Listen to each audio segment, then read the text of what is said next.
ভারত সরকার supreme কোর্টের এবং কলকাতা হাইকোর্টের নির্দেশে, বিশেষ করে কলকাতা হাইকোর্টের নির্দেশে, যে একজনের নেতৃত্বে যে মুখার্জি কমিশন গঠিত করেন মনোজ মুখার্জির নেতৃত্বে, সেই মনোজ মুখার্জি কমিশন জানায় যে বিমান দুর্ঘটনায় নেতাজির মৃত্যু হয়নি, কোনো প্রমাণ নেই।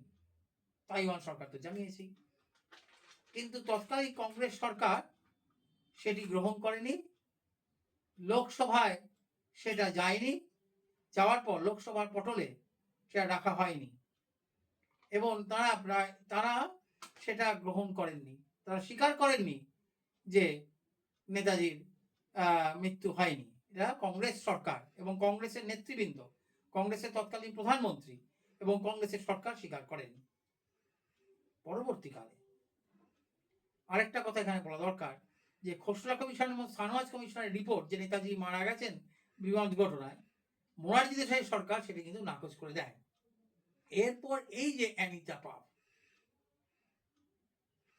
তিনি উদ্যোগ নিচ্ছেন যে তার তথাকথিত বাবার মৃতদেহ ছাই আনবার জন্য। কার ছাই? কে অনিতা পাল? অনিতা পাল আর কিছুদিন আগে পর্যন্ত তার ওয়েবসাইটে লিখে রেখেছিলেন যে তিনি হলেন কর্নেল ব্রিজেটের কন্যা। এমিলি সেঙ্কেলের সঙ্গে তার যোগাযোগ ছিল নেতাজির কোথায়? নেতাজি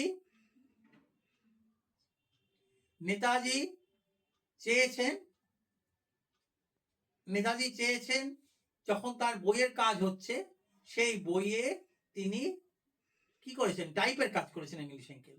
এর বাইরে আর কোনো সম্পর্ক ছিল না। সেখানে অ্যানিটা পাল নিজেকে কংগ্রেসের চক্রান্ত, আন্তর্জাতিক চক্রান্তের শিকার হয়ে এবং শরিক হয়ে তিনি দাবি করছেন যে তার বাবা হলেন নেতাজি সুভাষচন্দ্র বসু, এবং তার সমর্থনে একটা চিঠি দেখানো হয়, যে চিঠিটা দেখে মিস্টার লাল বলেছিলেন এই হাতের লেখা সম্পূর্ণ জাল, এটা নেতাজির হাতের লেখা নয়। সত্যেন্দ্র বক্সী বলেছেন নেতাজির মৃত্যু মিথ্যা, নেতাজির বিবাহ মিথ্যা। শরৎ বসু বলেছেন এটা ভুল।